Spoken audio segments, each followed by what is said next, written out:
Hi, I think we are live. I don't see anything yet, but I think, yes, I think we are live. So, hello, Facebook Live. Today I have a special person for you, kind of my neighbor from New Jersey, uh, Jason Layton from Master Octaves. Hello, this is going to be an amazing show. Hello. Hello, hello, hello. Thank you And very much for having me on. So yeah, excited. I wanted to have you for a long time, but finally, the schedule worked out. And what is the name of today's show? The Metaphysicist Guide to the Multiverse. We're gonna be talking about a bunch of awesome things, so get ready, Yeah. people. And Jason's bio is so multi-dimensional, multi-level, multi-galactic that where shall we start? I mean, and you just opened a school, so but yeah, do you want to introduce yourself in the Yeah, beginning? we opened an online school. It's the Hmm. mastersoctave.org. It's a nonprofit organization, and it's created to house people of like-minded who want to create spiritual engagements into the world and metaphysical works and arts and cultural and bring it all together. It's a really cool aspect that we have going on. And me, I am a metaphysicist, which a metaphysicist is a person who creates metaphysical theories and ideas.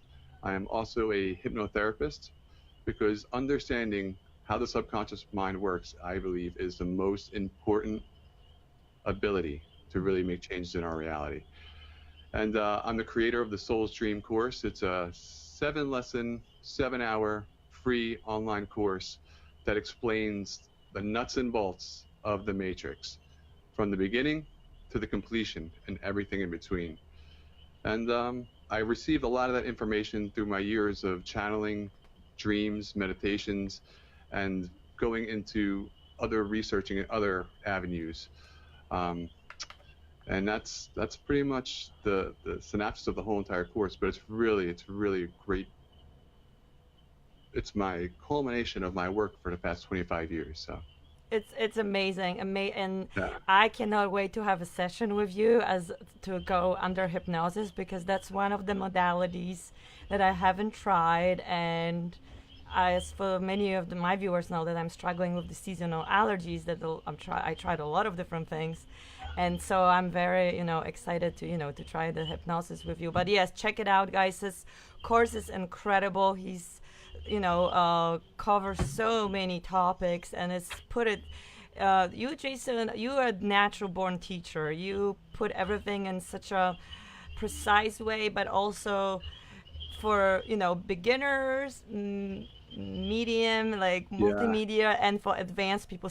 All the people on different levels will find something interesting in the course. So it's absolutely incredible.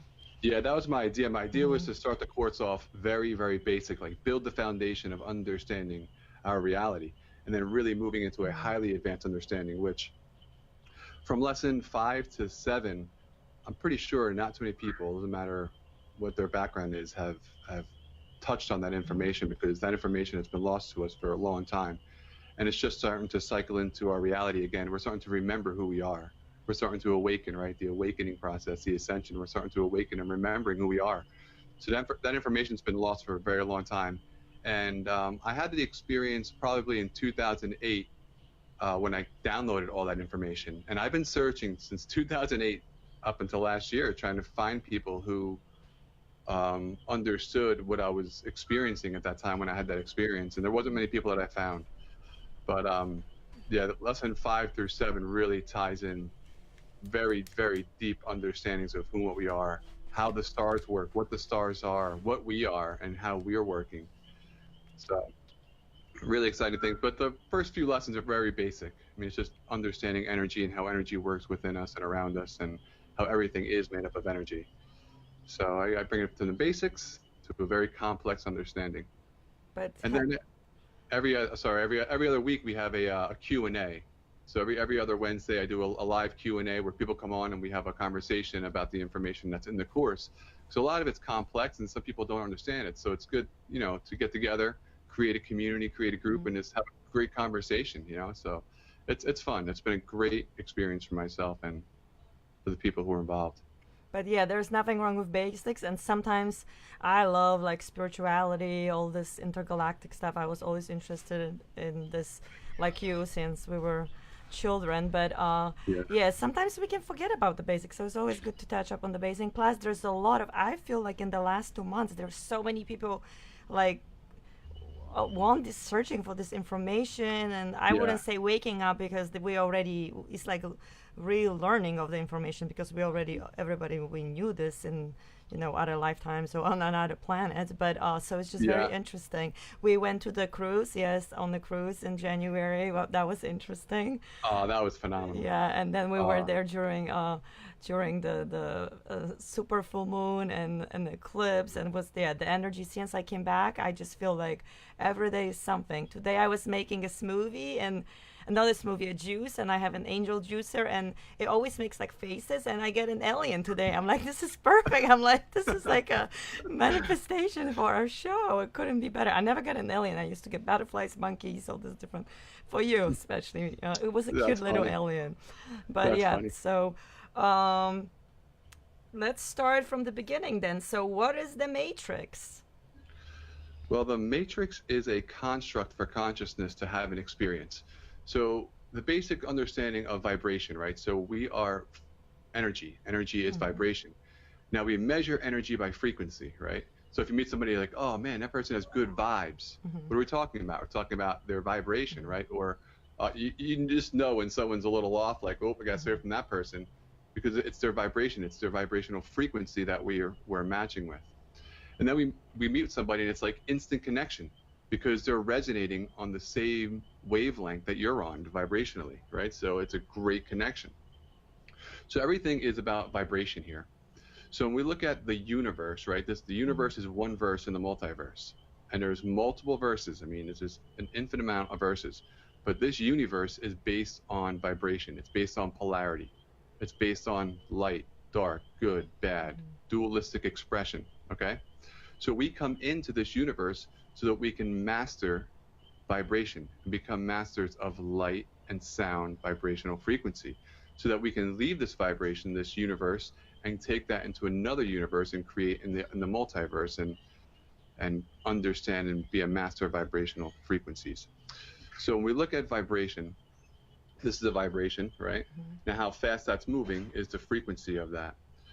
Now the matrix is the construct that consciousness can put itself inside of to have the experiences that it needs to become masters of vibration. So before we come into this reality, we're at a very, very high level, very high understanding of vibrational frequency, and we can instantaneously manifest anything we want. There's no limitations to who we are in the higher dimensions. When we come down to the lower dimensions, we're then struck with this thing called circumstances and consequences and all these things that are kind of, we want to move very fast, but we can't. We're kind of like in quicksand, you know. Our minds move very quickly, but our bodies take time to catch up, because we're in this vibrational frequency of learning and understanding. So I'm not sure if you know what the yugas are, or the great year. So the great year is a 26,000 year precession of the equinox, right? That's another word for it. So the precession of the equinox means it takes the stars, the constellations, to rotate one full rotation. It takes 26,000 years, and it's called the great year, or the gestation of the soul. So the soul comes into this experience at a very high level, and then descends down in consciousness, and then ascends in consciousness. And it takes 13,000 years descending and 13,000 years ascending. So that's the whole full 26,000 years. And within this descension process, there's these zodiac signs, right, that we call ages. We move into different ages. So we're moving into the age of Aquarius, right? The age of Aquarius is a vibrational frequency of the stars, right? So Aquarius is a constellation in the stars in the sky, and each one of those stars is a vibrational frequency of sound and light. And when you put the combination of those stars together, it creates a symphony. And that symphony is a vibrational frequency that we collectively in this reality, in the matrix, have an experience with. So as we move through these different constellations every 22,160 years, we have a different, unique perspective of the vibrational frequency of mastering vibration, dualistic expression. We come in as male, female, black, white, yellow. I mean, everything you can imagine. We're here to experience it all because we are here to master vibration. So we master everything in the descension process, which the descension is forgetting who we are. And then we move into the ascension process to master the ascending side of it. So you have bad on the descension and good on the ascension. Just very simple Sorry terms. to interrupt you. So we're talking that about 3D, like where we are now, kind of? Yes. Yeah, the Matrix and 3D. The Matrix. Yeah, so we're just coming out of the descension process. So 2012 was the marker of the descension process when we're in the ascension process. That was the big turning point, right? So they called it the end of time, the end of time. But the end of time is just the end of that era, of that time of the descension. Now we're moving to the ascension process. And as we move into the ascension process, what we do is we wake up, right? We start to become more awake, more aware. So as we wake up, we start to remember more. So we have these things called ages, the golden age, the silver age, the bronze age, the iron age. The iron age, what they're talking about are metals, right? But the metals are representing the consciousness, the collective consciousness of the beings that are here, right? So it's about density.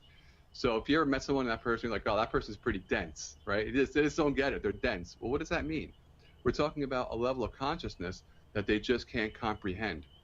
So the iron is the most dense in the whole entire cycle. So the golden age is the least dense, where we're able to perceive and receive information very easily. But then when we get into the iron age, we completely forget who we are. We have no idea why we're here. And we go through these experiences. Why? Because we want to understand vibration in all its avenues and in all its polarities and it's all its glamour and glory, right? So we forgot who we are. We're just coming out of this iron age. We're starting to move into this bronze age. We're moving into the age of Aquarius, the age of discovery, the age of uncovering, right? So that's Aquarius. Aquarius removes the veil and says, hey, this is what's been happening the whole entire time, the last 13,000 years. You guys have been manipulated and controlled, but by design. Because who you are is a being who is limitless, right? You think you're limited because we have these perceptions, we're indoctrinated into a system of beliefs to think that we're limitless, or limited, but we are really limitless beings. And it doesn't matter how many times you die and are reborn, your soul, who you are, who you truly are, is awareness. So as we're transcending these experiences, we're gaining all of this information, all of this knowledge, all of this wisdom that we can take with us when we leave this matrix. So the matrix is designed for us to come in here and have this beautiful experience. And now we're on this upshift where me and my wife were talking the other day about this. You see these kids on YouTube who are like 9 years old, 8 years old, and they're like incredible with guitar or piano or singing. It's like people are like, oh, they're old souls, you know?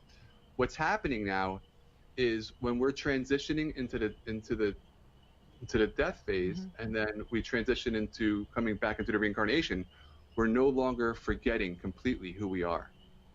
So as we move into the ascension process, as we move through this phase now, what's happening is we're retaining our previous information. So as we move into this silver age and the golden age, we're going to have complete understanding and remembering of our past lives. Just like we're starting to wake up now to the understanding of Atlantis and Mu and the old civilizations that we have forgotten. Once we remember how to utilize that technology that we were using then, now it's going to be a completely different reality. But these kids that are coming in, they're not forgetting who they are when they go through the death process. They're holding on to a piece of it where they're remembering it. So then they come in here, they're 3, 4 years old, and they still have remembrance of their previous life where they were masters at guitar or piano or singing, right? So that's why these little kids are absolutely, they're astonishing. They're amazing that are coming in today because they're remembering, just like we are starting to remember. And it's only going to get better and better and better. Even though there's so much stuff going on in the background, that's still control from the old paradigm. The old paradigm had a control for 13,000 years, right? So that program was designed to bring us down into the depths of unconsciousness. And that program is still in play. We're kind of like in this transitional phase now, right? Where we're waking up, but yet we're still not awake. You know, like it's all around us. And there's a control structure in place that's there to hold us down. And it's there to hold us down because we want to be able to awaken ourselves, right? We don't want no one to do it for us. You have to do it yourself. So it all comes down to you doing the work. No one's going to do it for you. I have I have a comment.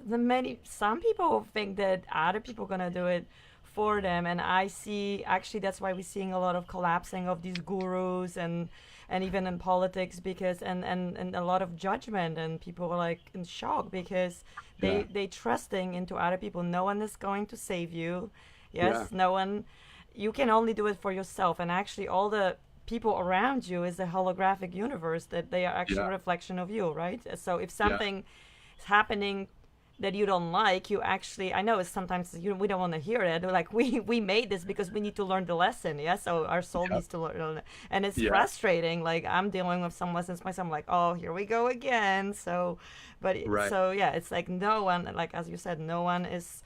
So that was my comment. And one more comment. So we ascending to central sun. Where are we ascending? Well, we're ascending back to the source, whatever the source is. I mean, it can get complex, and I want to keep it as simple as possible. It doesn't matter if it's central sun or this whatever it is. Just to know that we are ascending and that things are getting better. What's happening is there's so much stuff going on around us with the government and these frequencies that are being held to manipulate us, to hold us back. But it's all there by design. And once you take control of you, none of these things can affect you. Absolutely nothing can affect you because everything is a vibrational frequency. And if you hold yourself in the highest vibrational frequency, nothing can affect you. And now how do you do that? The best way to do it is self-talk. What are you saying when you look in the mirror? What are you saying about yourself when something goes wrong? What are you saying about somebody else when something goes wrong? Remember, they're a reflection of you, right? What are the images you hold in your mind? These are the most important things that you will ever do in creating sovereignty for yourself.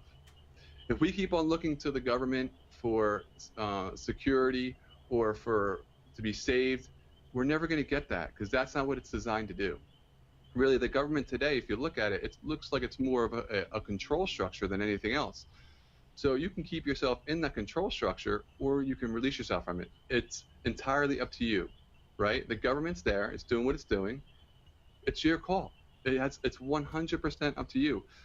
But a lot of people are so in the grind of the everyday grind, they're so indoctrinated to be in the system that it's hard to see yourself even out of the system, right? Meaning it's so hard to change your thought patterns. Very hard. And a lot of the people, it really is like the movie The Matrix, yes? It's like we living in the Matrix, like you sleeping, and then you wake up in another dream. I think that's why a lot of people are young kids, they're so drawn into video games, because it's like, for them it's so easy just going into these other realities. They love the computer games. Yeah. Well, that's also a phase of Aquarius. So the Aquarian energy is about technology. So this is why we're seeing this massive technology boom from the early 1900s to now. I mean, think, we're only 120, 130 years in this whole technology boom. Think where we were in the early 1800s, right? We were just kind of getting to this idea of technology. And then you've had Nikola Tesla come out and doing all this amazing stuff in the early 1900s. I mean, he had wireless communication in the early 1900s. And then here we are with cell phones today. We're like, oh, this is new. This fucking It takes a long time in 3D to manifest, right? Yeah, well, there's a reason for that too, because I mean, there's a reason for that. But the thing is this massive technology boom that's coming in, and all this technology that's happening, is because of the vibrational frequency that the vibrations of the stars are projecting into our reality. It's kind of like a fishbowl, right? So you're in a fishbowl, you have your fish in the fishbowl. If you put a heater in the fishbowl to heat up the water, the fishes are going to heat up, right?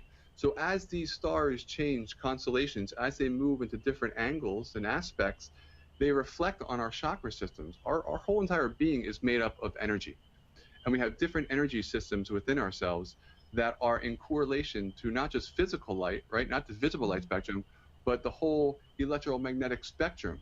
Just because we can't see it doesn't mean it's not real, right? You can't see the waves that the phone is emitting to connect us, just like we're doing online right now, right? You can't see these waves, but they're there.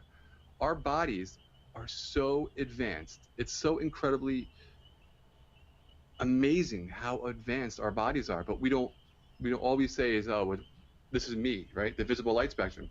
But the visible light spectrum is only 370 nanometers wide. Think about that. 370 nanometers. So you say, well, what's that? If you think of a piece of paper is 100,000 nanometers thick. And we're only seeing 370 nanometers of the whole spectrum. So there's so much more to us that we can't see with our eyes, but we can sense with our hearts, and we can sense with other feelings that we don't have words for right now, right? Because we have lost that technology, that understanding. There's other realms that are around us that we can't see, but we have access to. But it all starts with you taking control of you here and now. And how you do that is by watching your words, most importantly, and then watching the pictures that you're putting in your head. For instance, since we're talking about your allergies, right? You have this allergy situation going on. So someone tells you, oh, that it's going to be there for a long time. If you accept that, that is going to become your reality. You don't have to accept that. You don't have to accept anything. I don't accept that anymore. I was saying this spring, I'm allergy free. I was saying this since fall. I'm like, this is it. I'm done. And I also did a lot of healing, but I'm like, I'm not accepting it, and I feel a little better. I mean, I am doing a lot of modalities, and you know, it's just it takes work, but it's you have to stay in that high vibration. That's the beauty. It takes work, and we're here. Nobody wants to sit around and do nothing. We're creators at our core. We love to create. We love to share. We love to be with people and share our experience with people and share our creativity with people, right? Everybody at their core is a creator. You look at every child that comes into, first grade, kindergarten, these kids want to play. They want to play and create and use their imagination. And then as we get indoctrinated into the system, we remove the play, we remove the creativity. Don't even tell me, I'm a teacher, so it's like the educational system is not working anymore. But the reason why it's not working is because we're moving into a different phase of our existence. And that old paradigm, that old structure is out of the Iron Age. That whole entire structure of the indoctrination system, of the government and the schools, that all came out of the Iron Age. Now, when you look into the Iron Age, what was going on in the Iron Age? I mean, you had the Crusades. What was going on in the Crusades? The Black Plague, all this people didn't know how to read. I mean, only like the church people knew how to read. Women couldn't, forget about, so it was just very different. Yeah, it was a lot of suppression, a lot of suppression. I mean, even if you look back 60 years ago, the racism in America, I mean, that's not happening now. I mean, it's still here, right? There's still pockets of racism, but it's not like it was then. I mean, the people are awakening. There's a massive awakening happening. And to us, it's like, oh, it's taken years and years and years. But it took 13,000 years for us to forget who we are. Now we're just starting the awakening process. But people are awakening. And they're awakening to eating healthier. You know that, right? Because what you're doing, people are waking up to eating healthier. Your book is selling because people understand the importance of what you put in is what you get out. So not just physical food and matter, but this is one of the most important things that we have. What are we putting in here, right? What you put out, you regurgitate. And that's why in the beginning people would say, in the beginning for me when I started getting into my awakening process, people were like, don't watch the news. And I didn't understand that. But now I understand it. It's not about the news is bad. It's just about once you put that information in, you start to regurgitate. You regurgitate that information. So it was interesting because my great-great-great-grandmother, she would watch the news all the time. That's all she did, right? So she was programmed to watch the news. And then she was so scared of the news, right? She's so much crap happening. And yet she didn't like it, but she spent the rest of her day talking to her friends about all the crap that was on the news. So you're spending all of your life, your time, your essence, your beingness in regurgitating the thing that you didn't like at all. So that's why it was so important in the beginning. People were like, stay away from that and just focus on what you desire, not what you don't desire. Because the more you focus on what you don't desire, you give that power. I love what you touch on that, because a lot of people say, like, I'm a lot of about food, and when I talk to clients, a lot of them, like, I would say number one is about they want to lose weight. But food, like losing weight and food is maybe, I will say 30% about food, like really what you eat. Yes, I mean, of course, eating organic, eating farm raised or whatever, but really it's your emotions and like what are you telling. Like I have this friend, and every time I'm out with her, she says I can't eat this cake, and she's counting calories. She's always on the diet. She's never happy with her body. She's so self-judgmental of herself, and I'm like, just forget about it. Just enjoy the food, because your body's always listening, and all the cells in your body. Yes, it's like the life is always listening. It's really so important what we say. And like this gossiping, and like sometimes with social media, there's so much gossiping and judgment, and all these people, like, it's just drop it, and like really don't, what you surround yourself, that's what that's, it's like an echo, like like a mirrors around you, right? Yeah, what you're putting in is what you're going to regurgitate out. So it's so important to put in good stuff. And for people who don't meditate, I highly suggest you do, because meditation is your direct connection to your source, your higher self, your subconscious mind. And when you have access to this, you can start to use that to really start programming yourself to what you want to experience, what your desires are. So I think some of the issues that are happening now is the creativity is lost, in a sense, right? So people today don't know how to put the images in their head of what they want. They're so focused on what they don't want. You can see it in the words, like, oh, I don't want that to happen. Instead of saying, oh, this is what I want to happen, instead of what I don't want to happen. People today always focus on what they don't want. If we can just change the mindset from that just to what I want, it's a massive, massive change, right? So for people who want to go on a diet, right? The issue with diets are it's you're thinking food, but it's all mind. Exactly. It's all in the pictures in your head. If you change the picture in your head of your association to the food, guess what's going to happen? Your association to the food's going to change. I mean, I seen on, I think it was like Stan Lee's, he had this like superhuman show on, like, I don't know, A&E or something like that. It was a while ago. But there was a guy on there who was eating glass. I'm thinking to myself, if this guy can eat glass, does it really matter what we eat? I think it's all thought. Everything we do is thought, right? It's all about how we think and how we process our thought, and the pictures that we hold. Those are the key points. And that's why I got into hypnosis, because I understood that the subconscious mind is the key to accessing our greatest potential. Because once you can program your subconscious mind, your subconscious controls everything, your physiology, your heart, your breathing. I mean, you don't think about any of that, right? You just walk around, hey, blah, blah, blah, talking. But the subconscious is controlling everything. So if you want to make a change to this, you have to program the subconscious, and the subconscious can make the change.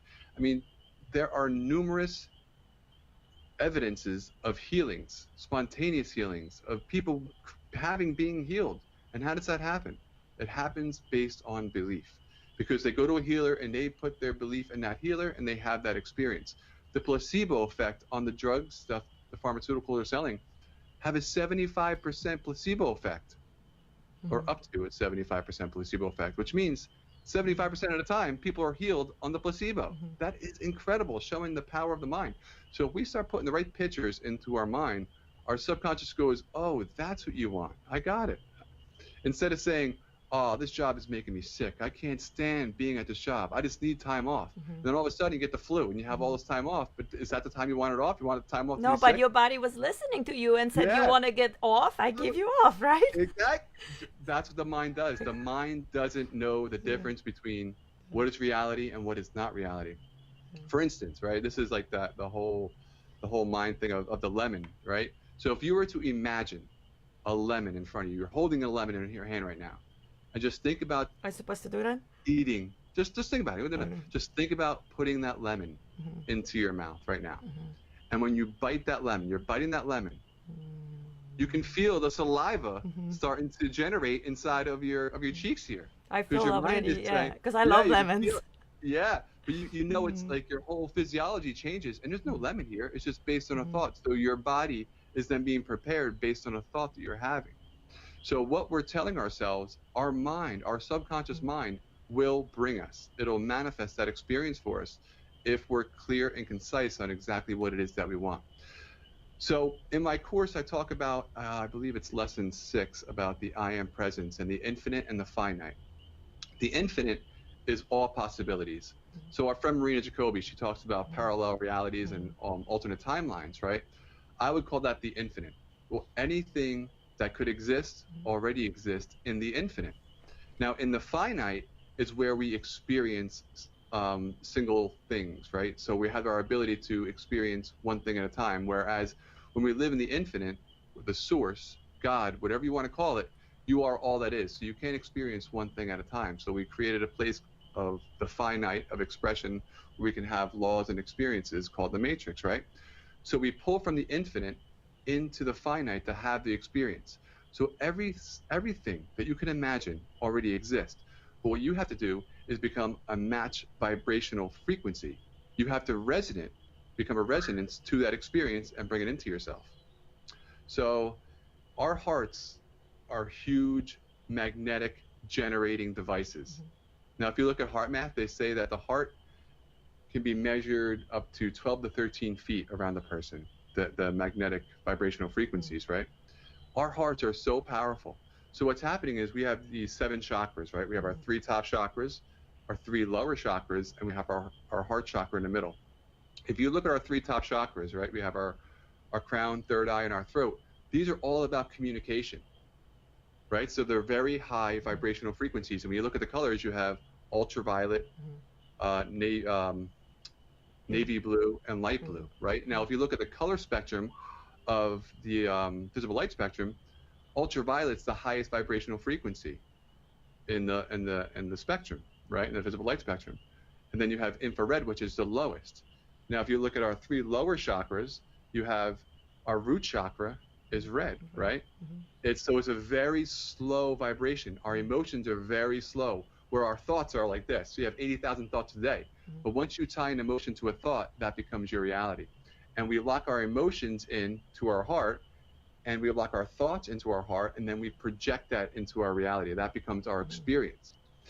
So I had a panic attack probably about 3 years ago, roughly. And I was up on stage giving a presentation. Now, I never had a panic attack before this, but I had some things going on the night before, so I was up all night, and I was just out of it that day. So I was thinking about, before I went up on stage, I'm like, oh, what happens if I mess this up? And I'm like, oh, get out of here. I'm not going to mess this up. So anyway, I go up on stage, and I had that thought pop into my head as I'm up on stage. And then as that thought came in, I tied an emotion to it.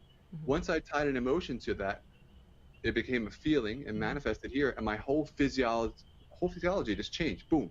I forgot everything. I'm like, I can't even think now. Like, my mind is blank. I can't think. Nothing's going through. Nothing's coming in. I'm like, sweating profusely. I'm like, what's going on? I walked off stage. I was like, I can't do it. I'm done. I just walked off. But what happened is I had a thought, and then I had the thought again, and I tied an emotion to it. Once you tie an emotion and a thought together, it becomes a feeling, and it becomes your reality. So that's why it's so important to watch the thoughts that are coming in. So it's as you're going through your day, and a thought comes in, and you're like, where did that come from? It's not like you just say, oh, I'm done with that thought, right? Examine it. See where the association is to why you have that reaction to that thought, right? Kind of sit down and really think about it, and then conversate with it, right? So when you have a conversation, what's going to happen is it's going to bring you back to an experience you had in your past. And when you can remove those experiences, those what I call a block or a blockage from our past experiences, you then no longer have an emotional tie to that. And that's what hypnotherapy does, what hypnosis does. It removes those blocks of energy that lock into our chakra systems and that hold us back from achieving certain things, like I'm not good enough, right? You are definitely good enough. You are amazing. You are a being who is here alive with so much potential and ability. But we just think, oh, I'm not good enough to do that, or I have to work more, or I have to do this more, I got to do that. I'll never have this if I don't do this. All of that's just mind chatter that was taught to you, either from your friends, your family, the indoctrination of the system itself. But if we release all that and we start faking it until we make it, guess what happens? We're going to make it. Because our mind says, I know what you want, I know what you want, I know what you want. Because if you speak in negative, I don't want this, the mind says, oh, you want that? You know, so we don't want to speak in negatives anymore. We don't want to say we don't want things. We want to always look at what it is that we want. And we want to manifest that energy in our hearts, that magnetic, huge thing inside of our heart to pull from the infinite the experience that we want to resonate with. So if it's money that you want, how are you going to expend that money? Experience yourself in your meditation, not only having the money, but experience yourself spending the money, experiencing the vibrational frequency of the emotions, not just the thoughts of the money itself, and you then become a match vibration to that experience. I have a question. Hold on, sorry to interrupt you because you're talking so many awesome things. And somebody sent me a message here through the messenger, a question. Can you explain more what really, like, how the hypnosis, what did she say, how the hypnosis appointment goes? Like, I guess they mean like the whole session. And then just commenting on the chakras, the heart chakra, it's green. And think about around the world, what's the most popular, like, nature is what? Green. Yeah, Yes. And I mean green. ocean is blue, but like Yeah. green. Yes, it's like Mother Nature, like planet Earth loves us, and that's why she spreads the green. So Yeah. you know, it's amazing. And the red, like you were saying, the root chakra, I mean, make rainbow smoothies. It's about like different colors. You know, Yeah. if somebody's lacking something in their chakra, like chakra blocks, it's good to use the color therapy, which you can do it for different things, but like with food too. And then you can help. So like root vegetables, a lot of them are red, like beets. I had a beet juice Yeah. today. And something else I wanted to say and I forgot, but yeah, it's amazing. So can you comment for before we go forward, like how would they, and then we can talk about the money. And I know what I wanted to ask you. And what if somebody, you know, like you imagining these for the hypnosis or whatever, like affirmations, those positive things, but some people have blocks. They've been so into negative self judgments or self hatred even, or like being not enough, that they Yeah. can't even imagine, like they can't even feel. It's not even imagining. I feel like you have to feel it to believe it. Yes, to like, how do they do this if they so into, like, so low into the vibrations or emotions, I don't know, or the past, whatever you call it. So Right. maybe we can talk about this, but yeah, start with Yeah. you know, the Well, hypnosis. all right. I'll work backwards from where Okay. you're at there. So I think the best place to start is to set time aside for yourself. I mean, that's the best time. You need time for you. And it's not time to sit here and watch TV. I mean, because TV is programming, Mm-hmm. right? Television programming. You're being programmed when you're watching the TV. There's a flicker rate inside of the TV that puts you into a nice alpha state Mm-hmm. of consciousness where you're just relaxing. It's all just feeding you Mm-hmm. all that they're programming. So you want to set aside that time for you and really think about what it is that you want. And then when you sit down, you can go outside and just stare into nature. It's all about either staring at something and just focusing intently on something, and then, because that puts you in the hypnotic Mm-hmm. state, right? So the old way of hypnosis would be look at the watch, Mm-hmm. right? So staring, it arrests the conscious mind. So when you arrest your conscious mind, you give your conscious mind something to look at, you can bypass that and go to your subconscious mind. And it's there that you want to implant what it is that you desire. So you just go into nature or sit down and close your eyes and visualize what you want, or just think about what you want every single day. What do you want to experience? And really, really think about that and feel it as if it's already done. That's the most important part, is to feel it as if it's already done. For instance, if you're going to buy a car, right? Everybody's bought a car. So this is a great example. You're going to go buy a car. Say you want a Ford Escalade. Is that an Escalade? Yeah, a Cadillac Escalade. So you look up Escalade. You go, oh, that's the one I want. That's what I'm going to get. And then all of a sudden, you start thinking about it all day long. You start doing more research and keep on looking at it. And then you're looking at your phone and like, oh, that's the one. That's the color. That's the one. Well, you just keep on looking and looking and looking. What you're doing is you're manifesting these emotions into the experience. Before you know it, that's an experience. That's a reality for you. It's happening. It's in your life. You're driving this Cadillac Escalade. So if we can attach the correct emotions and the correct thoughts to the experience that we want, we become a resonant vibrational frequency to it, and that becomes our reality. That's the law. It becomes our reality, no matter what. So the subconscious mind is the key to accessing what it is that you want. So doing, you can find a bunch of online meditations for, Like self-hypnosis, you mean? yeah, stuff like Do that. you I like? mean, Do you think those are good? I think it's a good place to start. Mm-hmm. I think it's a fantastic place to start, because some people don't have money to do sessions, you know? So it's just important for you to set aside time for you, because you are the most important thing in your whole entire life. Now, you may say your family is, your friends are, no, you are. Because without you, you wouldn't be here. So it's so important to take care of you first, right? If you want to first save the world, you must first save yourself, right? So Of if you want course, to change heal the world, you yourself, want to heal the first world. change it. Yeah, it all starts with you. Because once you're healed, you're in a place where you're like, I feel good. And you can share that vibrational frequency with everybody you meet. Hey, this is how I did it. So it's so important to start with you every single day. Set 5 minutes aside. You have 5 minutes. You can set 5 minutes of time just for you to be with yourself and really start experiencing your conscious and subconscious mind. I think that's the most What important if place people to start. fell asleep? Like sometimes people say, Yeah, it's it does. fine. It's fine because it's still Yeah. listening. Like it's still okay. Yeah. Honestly, I think the best time to do it is right before bed or right after you woke up. Because right before you go into bed, you're in this null zone, right? You're kind of like tired. Being tired is a state of trance. So when you're in that state of trance, you can really program yourself really quickly. And then once you go to sleep, you're actually in our dreams, we're actually creating our reality, our next day. So when you go into our dreams, we can start manifesting our next day by bringing that information of what we want to experience the next day into our dreams.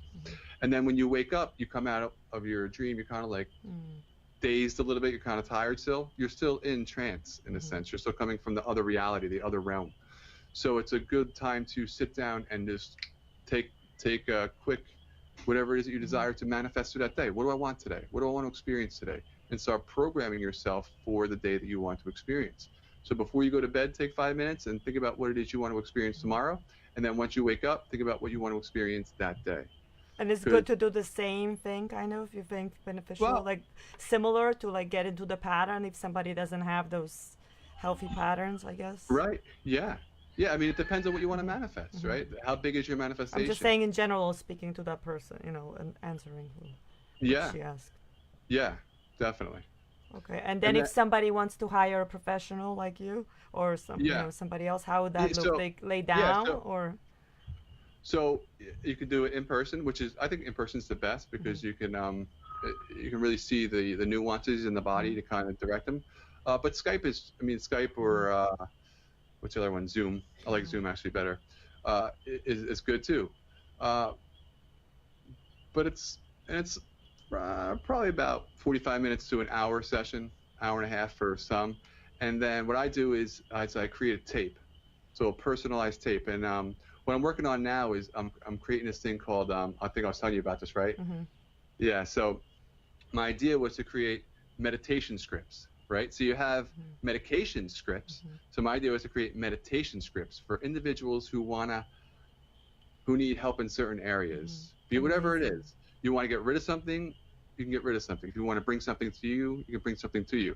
So create personalized meditation script for people. So you just tell me what you want it, and then I can write a hypnotic script as a tape. You put it on, or not a tape. So you're doing already that? I'm working on that now. So I'm working on the foundation of creating the platform right now. But if somebody wants to do a therapy with you through Skype or Zoom, they can still do it, no matter where they live? Yeah. Okay. And how do they? I mean, we have all the links, but just tell them how do they reach you, your website, or? Yeah, they can reach me on the Masters Octave.org or the Soul's Dream. And the sessions they range from 125 to 225, depending on what it is they want to do. And you like few sessions probably? How many? It depends on what it is. Okay. Yeah, it depends what it is. But all of them, I give the meditation script for all of them. Okay. Well, and you record the session, so when they go to sleep later, they can listen? Yeah, so you could do that, but you're going to hear yourself talking. So when I so if there's an issue you want to get rid of, right, I'm going to regress you to find out where the issue happened. And it's interesting. Sometimes things happen in the womb. Like, how can you remember something that happened in the womb? You can't. Your subconscious records everything. So when something happened in the womb, and I'm asking you these questions, you don't want to listen to that tape later on because you're going to hear yourself answering me when I'm asking you questions. I would create another, like I didn't call them meditation scripts, but a meditation script for you that would be in lines to what you're looking to achieve, one of your goals. And that's what you would listen to anytime, nighttime, morning, afternoon, to help assist you with, because to train the subconscious, it's all about repetition. Repeat, repeat, repeat. That's why when you watch TV, you might see the same commercial within an hour, 15 times. Why? Because they understand how to program the subconscious. Subconscious is about repeating. It takes 21 to 28 days to create a habit. Once something becomes a habit, you no longer have to consciously think about doing that thing, because the subconscious mind takes it over and does it for you. So with hypnosis, you can do it faster than 21 to 28 days, but it's good to have the audio so you can keep going and really programming yourself. And I'd say within 3 to 4 days, you really start feeling it. And they go in the delta state?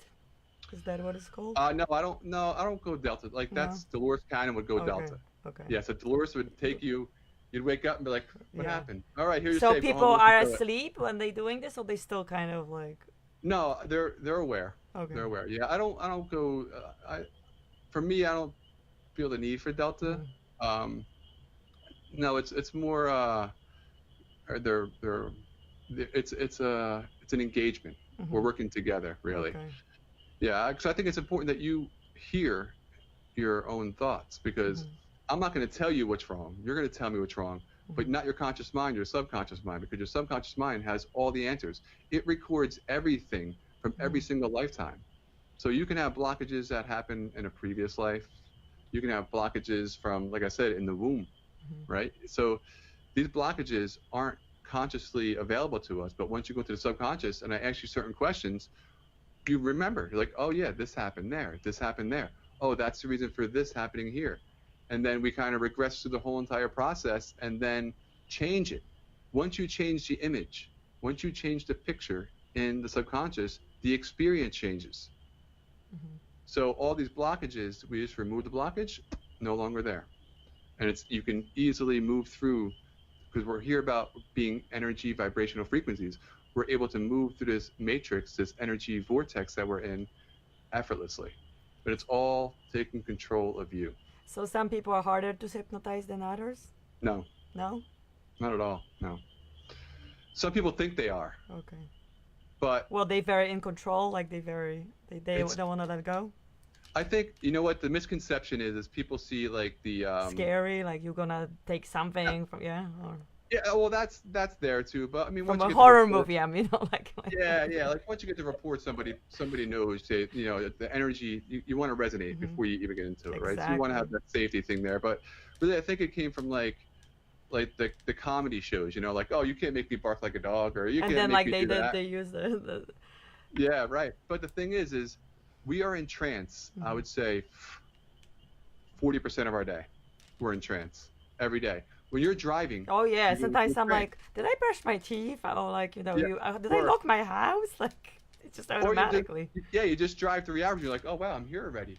Because what happens is you get into the driving, and all of a sudden, boom, you shift into trance. You're in your own little world, thinking about all this stuff, and meanwhile, your subconscious is doing the driving, and then bang, you're there, like, oh, I'm here already. Or you're having a conversation with somebody, and they're talking away, and then you check out of the conversation, and you're going, and they're like, oh, what? Yeah, right? So you check out of the conversation. When you're checking out of the conversation, you're going into trance. When you're watching TV, you're going into trance. When you watch a movie and the whole entire room disappears and you're engulfed in the movie, and all of a sudden you're having these emotions from a television or a movie screen, before you know it, you're crying, all these tears are coming down from the emotions from the movie, you are in a trance. So we are in a trance all the time. It's very simple to put people in trance. Very, very simple. There's Susan saying hi to you from the cruise. Oh, hey, Susan. Hello. She was driving and she really wanted to watch it. Yeah, so. Awesome. Yeah. So trance isn't the hard part. Sorry, trance isn't the hard part. Okay. It's the part that I would say is the most important is getting to the cause. Okay. Right. So once you bypass this conscious part of our minds, you get into the subconscious, then you have access to everything, and you can it's really just guiding them to the direction to where it happened, and then allowing you to figure it out, because you have all the answers. I mean, like I said, who you are is so amazing, so powerful, and this is why 1% can control the 99%, because what they're controlling is the minds. They control the mind, they control everything. And how they control the mind? Through the media, through the TV. They're telling people how to think, how to be, how to experience, right? Everybody is just copycatting the expression of the experiences of the program, right? So once we take that back and say, oh wait, I'm going to be sovereign, I'm going to be what I want to experience, and I'm going to take control of my mind, and I'm going to take a course that I want to take and get focused, right? What's focus? Focus is drawing attention to some specific thing you want to experience, which is then generating a resonating vibration in your heart to bring that experience to you. So once you get focus and drive, right? Drive, what are you doing? You're driving towards that experience. That's when you have that ability to pull it to you. So it's so important to really take the time for yourself to do it and start setting aside the outside world, right? Just because somebody says something doesn't mean it's true. Exactly. Right? Belief is yours. And what's true for me may not be true for you. Like I always say, people, like, you know, I'm vegan and like I call rainbow diet, but I'm not trying to make anybody vegan. Is what you eat is, you know, is your choice. But then, you know, there are other steps to like making sure that you know where your food comes from, and it's not packaged and it's not processed. No matter what diet you eat, you know. So there's certain things that we can all follow up, or using natural cleaning products and natural, you know, all the body products and beauty products. I mean, you don't wear makeup, but you know, all this, you know, for ladies and for kids, you know, because there's so much toxins everywhere. We basically are surrounded by toxins, so we really have to be aware. And what's good also for us, it should be good, you know, you should be able, I don't like the word should, what are you eating, you can put on yourself, and what you put on your body, you should be able to like eat it, like your toothpaste and everything, and the same with cleaning products and everything, and good for the Mother Earth, for the environment too. So now I get that idea,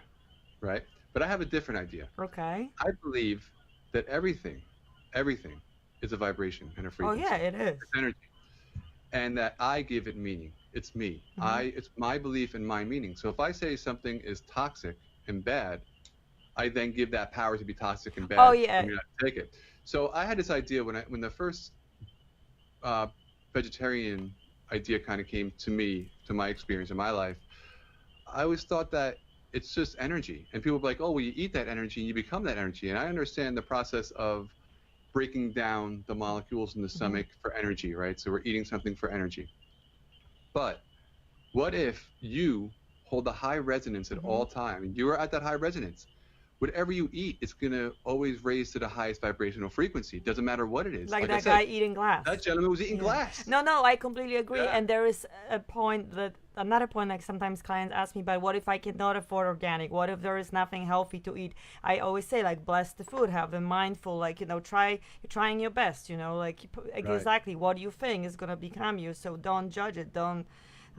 Because that's and then how about breatharians and people who live on, you know, who I know many of them, not just Marina, but like a lot of them that's what they do, and you know, or even fruitarians. So it's like, and they're going into breatharians, which we all gonna go, because if we came from source, which is energy, which is like the sun, it's all about like the energy, and you can't destroy the energy, always changing, and that's all it does.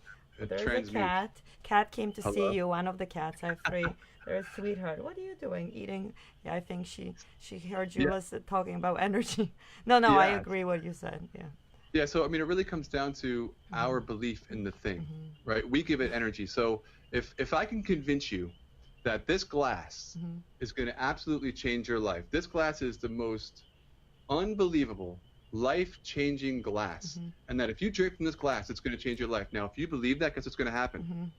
Oh yeah, it's going to change my life. It's like when people go for all these healings, like, you know, for all these gurus, or walk on fire, and it's like all you and your belief of that thing, right? Or crystals, you know, all these, like, this is like, you know, this thing is going to heal me. Yeah, it's going to help you, like, bring your vibration, but it's really in you. So if you lose your best crystal, or if you don't have that food with you, you always have you, right? And the source, and you connect yourself to this. The source. So in lesson 2, I talk about the medium of life, right? Which is, the medium of life is water. So when you see water and how much water is all around us and within us, I mean, we're made up of 70 to 80% water at midlife, right? And then when we're in the fetus, we're 100% water. Babies, we're 80% water. And as we get older, you know, in our older years, we go to 50% water. So we lose the elasticity in our skin because we have less hydration in ourselves. But water plays a massive role in communication. Like, so if you, Ishiro Emoto, have you ever seen his rice Of course, experiment? yes. Yeah, so, and then there's another gentleman, I forget his name, but it's The Secrets of Water is called it's on Gaia TV. But it shows once you pick up a glass of water, that water instantaneously picks up your blueprint, your vibrational frequency, and it then matches to that vibrational frequency. Yeah, so when we pick up water, it's transmitting our vibrational frequency into the reality, right? Mine So is distilled, and I always say love, and I'm drinking love. And I don't have my glass. I do. Yeah. So me and my wife and I, we created these mason jars. Oh, cool. And we put the words like joy, peace, love on them. So it's not about the word itself. There's no power in a word. It's the vibration. The power is in what you are putting into it. So when you look at water, what water is, right? Our food has water in it. So when we're doing grace, what we're doing is we're changing the molecular structure of the water, because the water is very programmable. You can program water very quickly. So when we're giving grace, we're actually changing the molecular structure of the water, which is changing the food itself and the water itself. So our bodies are made up of 80% water when we're kids, all the way up to 50% when we're adults. If we start changing the molecular structure of the water within us, our whole entire physiology changed. But it's all based on our beliefs and our emotions to make that happen. And that's the whole thing about grace. You're sitting with your family, you're all holding hands, you're generating a mass vibration, and you're projecting that thank you, that grace for that food, and you're changing the molecular structure of the water that's within the food. That's why food steams, right? It's the water that's coming out of it. You're changing that, and then you're consuming that vibration. That's why it's so important for people who can't afford certain kinds of foods. Just be grateful for what you have. Bless it. You can do that. It doesn't matter how rich or poor you are. You have the ability to change the molecular structure of anything. You can change your own DNA just by your beliefs. You don't need nothing. You don't got to go nowhere. You don't got to see nobody. You can do that. You have that power. And every being has that power. You don't need money for it. What you need is the belief that you are powerful enough to do that. And you are.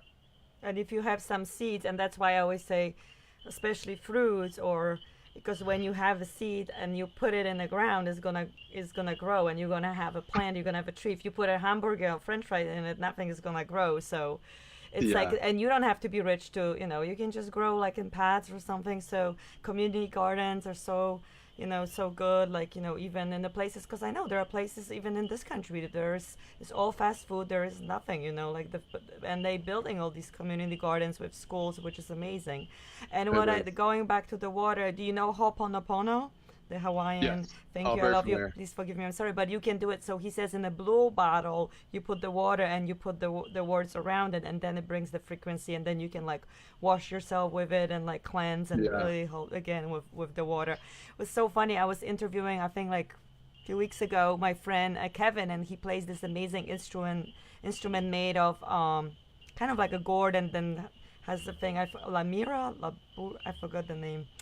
Something like this. It comes based in Africa. And my friend who lives in Costa Rica, she was asking, can we give an intentions for the rain, because it was very dry in Costa Rica. And he played the music and he did like a prayer. It was beautiful. And then she texted me a day later that they got rain, and she was like, it worked. So it's all about the energy. It's all about intentions. So again, and when we say somebody like, oh, that bitch, like, and then, you're sending that, and it's going to come back to you. So, be mindful what you say to yourself, to your kids, to everybody. And, what's funny about that, though, too, is like when you're there saying, oh, that person did that, you are then feeling the emotions. The other person's not feeling anything, right? The you ever heard of the parable of like the two monks walking? So this was, say, the 1400s. Monks couldn't talk to girls or touch girls. These two monks were walking down the it's down a the joke? road. No, it's a parable. It's not a joke. So they're walking down the road. They see this girl can't cross over because the road got flooded over by water. So the one monk picks the girl up, puts her on her shoulder, puts her on his shoulder, walks through the water, puts her down. They start walking. The other monk turns to him and says, "What are you doing? You can't touch her." And the whole way back, he's sitting there. I can't believe he did that. I can't believe it. He turns to him and says, "Listen, I put her down back there, and you're still carrying her." You get it? So he's still carrying it in his mind. it's over. The scenario, the experience happened back there, but you're still carrying that whole entire thing. And that's what we do our whole entire Oh lives. yeah. Our family, The baggage. our family, the baggages to which are really blockages, these blocks, we're carrying it our whole entire life. And those blocks did help us at that age when it happened, right? But it doesn't serve us anymore at this age that we are now, but yet we're still focusing and working as if it does. You know, money's the root of all evil. That's a block. Oh, yeah. You believe that, you were going to block that, because now when you see money, you're going to attach the association to evil to money. So you're never going to be able to attain it because you're afraid of it, because you believe it to be evil. And money doesn't grow on trees. It does. Money's made of paper, so it's like made of paper. Yeah. That makes no sense. If we start changing our associations to our experiences, our reality changes, and that's it. And that's really the fundamental principle of everything. It's you have an amazing power within you. So my course, The Soul's Dream, it's thesoulsdream.com. My course really, it's about understanding where we are, where we're headed, where we come from, and everything in between. But really, it's just information, right? So it's not really about, it's not going to change your life. It's going to change your perspective and your perception, but it's not going to change your life. Only you can change your life. My next course that I'm working on now is called Know Thyself. And it's going to be working with individuals one-on-one, right? So I might take 12 people at a time, and we're going to work one-on-one to identify who you are, where you are, in an energetic principle, understanding your astrological chart, which I think is one of the most important things you could ever do. Because if you want to understand your personality, your persona, you have to understand the 12 archetypes that are activated within you at the time of your birth, which is called your zodiac signs, right? Your astrological connection to the stars. Once you understand that, you can start using that, right? Because we have negative aspects and we have positive aspects within our psyche. Now, if we understand the negative aspects, we can start making changes so we don't identify with that part of us, right? We're not pulling to that part of us where it's always, oh, I'm just not good enough, I can't do it, I'll never have it, to the positive aspects where we can start seeing how we can make that work within the structure of our energetic vortexes that we are. So I think it's so important to understand first our zodiac connection, which is our astrological signs, and then moving into the more of the psychological side of understanding our minds and our subconscious associations and how we can do it without anybody. We don't want to be working with people forever, right? You want to get in and get out. You want to make changes. You don't want to sit here and go see someone for a psychiatrist for years to make changes. No, I want to make changes today. I want to make changes now. And then that's a warning for you. If you see someone, no matter who that is, a therapist, a guru, a priest, a coach, a doctor, a chiropractor, whatever, and he keeps telling you and come for months and months and years, that's a clue that maybe it's not working, right? Because it's like, I mean, some healing takes a long time, like we move the allergies, but it's like I've tried different things. But yeah, it's like you should be able to learn. I don't like the word should. I allow myself to learn. Very nice. See, I'm watching my words too. Very nice. I love so it. I love I'm in charge of my life, and I don't need, again, there's no one for me. There's no one there to save me. I'm here to work on my own stuff. Not even save myself, because everything is a lesson. But so. Yeah, so I mean, that's the beautiful thing, like you just said, it's a lesson. So some of the hardest things that we go through is the most rewarding for our soul, because when we go through that and then we come out of it and we're like, I did that, like I accomplished that. We grow exponentially, right? It's amazing how much we grow. And being that we're moving into this stage where our lives are going to start compounding, right? Meaning our next life is going to be attached to this life, and then it's going to be we're going to be aware of it, just like the kids that are coming in now.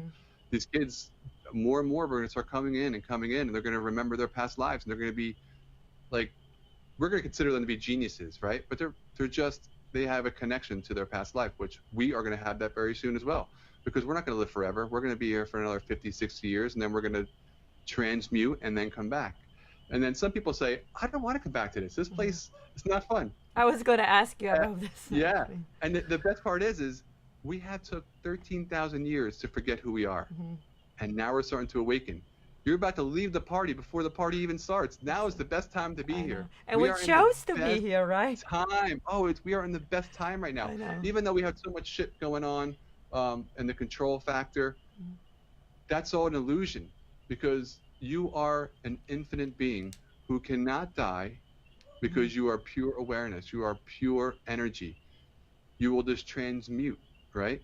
So once you understand that, there is nothing that can ever control you other than you giving your control away, because your power is your ability to believe, to hold emotion, and to think. And when you take back that control, the world is yours, and no one's going to have power over you. And once that happens, it's your reality. It's your, like Marina would say, you can shift timelines. We can shift timelines at any instant. We're always shifting timelines based on our belief structure, right? One day you might have pain, the next day you might not. What's the difference? Why this day this day not? Because we are always shifting in different vibrational frequencies of the energy within our vortexes, which we have access to the infinite possibilities at any moment in time. Now, to access an instantaneous manifestation is not easy for us right now, because we don't understand the emotional connection to that, okay? Because it takes a lot of emotions to make changes instantly. For instance, if you have a traumatic experience, that experience is pretty much going to stay with you the rest of your life unless you go in there and you change it within your subconscious. So if, like, just say, if you've seen somebody die in a car crash, right? You might have an association to that car crash because the emotions are so high for you in that experience, and you've seen it, that you might have an association of cars there, that you might be afraid of cars the rest of your life because you've seen that experience, because it was traumatic. Traumatic experiences, what they are high emotional, which means high energy inside of a thought, and it creates into the subconscious like this. But we can use that once we start understanding how to manipulate the energy within us. We could use that to instantaneously manifest from the infinite into this reality. But it takes work and it takes time. And it takes time for you to kind of remove all your old associations to the old paradigm and move into the associations of your true potential, your greatest potential. So was this part of like the answering that was the question? Remember the last part that we went backwards from? So what if you have those people that they don't know how to do it? It's hard for them because they did have a lot of baggage or blocks, and yeah, they those kind of maybe listening to the self hypnotic, like, you know, things what you recommend, like hiring a professional to help them, and be gentle with yourself, because it's a process. That's it. It's all about the process, and the process is the best part, right? To have the ability to have the process, I believe, is the best part, is going through it and experiencing it and being part of the change, right? I mean, some things we want to change instantaneously, but like I said, where we're at now, it takes a little bit of time, because you have to remove the things that are holding you back. And once those are removed, then you can start to move forward. And yeah, I mean, if people want to really make changes, for me, I think the subconscious mind has been an absolute blessing for me to understand and get to understand in this reality, in this lifetime for me. So who hypnotizes you? Yourself, or do you ever go to like a professional? Did you ever need it to? I didn't need it. See, I was always in tune, I guess I can say. Like at a very early age, I had a very deep connection to everything, and I the voice in my head, right? So anytime I never needed something, I'd always ask, and I'd always get the direction on how to figure it out or find it out. So I started meditating at a very early age. Thank you to my mother, who was part of the metaphysical group called the Masters Octave. Your mother is amazing. I met her on the cruise. Oh yeah, she introduced me to meditations very young. And she was part of a group where they had a channeler, and there was 12 people, and they go every week, and the channeler would channel, and my mom would come home and share information. I'd be like, Mom, you're crazy. You're nuts, Mom. I was young, 15, 16. And then she introduced me to the person, Ted, who was running it, and I got involved. But I always had this connection to understanding why things were the way they are. And then meeting Ted, and then having the opportunity to become a channel of the group. So I started channeling for the group at, I think I was 20. And then from 20 to 24, we were doing it 2 nights a week. We'd have 15 people one night, 15 to 20 people the other night. And so every week I had a chance to channel my inner essence, my presence. And I never really got into channeling other beings, right? Except that I always felt like we were all one. And to believe that we're all one, we're all state I am. It doesn't matter who you are, you state I am me. And the I am is the most important word you can ever say, right? I am is the creation point. I is the awareness, am is the action. So when you say I am, whatever you put behind that is going to be the experience. So I am is the source of all creation. So when I channeled, I always channeled I am. And I was able to do that for 4 years and created a book out of it and have, I think, 470 hours of taped information. So it's really, really cool. But I never had a professional hypnosis session done to me. I've done things online, and then I went to school for it. And I guess when I was going to school for it, I was introduced to being under. But no, I just always knew. And I just always went into the direction of my heart, and my heart's always guided me. And then if you look at my course, the connections that I make in the course, I mean, you can see that there's definitely something very, very interesting going on there, right? I mean, I've the had course is incredible, people. Yeah, I mean, check it out. I've had some really high-level people in the spiritual community who have been doing it for many, many years. I've talked to them about this information, and they would be like, I don't know how you know that, because most people don't. Like, I have Drumbelow on the, I don't know if you know who Drumbelow Melchizedek is. He's been around. I mean, I think he has about 27 videos, 13 books, and he has an online school where I think it's like he's in 15 to 20 different countries teaching. I mean, he's a well-known guy. I mean, he's been all around. He's spoken with every indigenous tribe, which I think is very, very important, because the indigenous people kind of held on to our ancient past. You know, as we moved through the Iron Age, a lot of our history got erased, like the burning of Alexandria. We lost so much information in there, right? Now people are like, oh, Atlantis may have existed, may have not existed. No, it definitely existed. We just have no correlation to the time that it existed because it was erased from our memories. And that happened in the Iron Age when the burning of Alexandria came.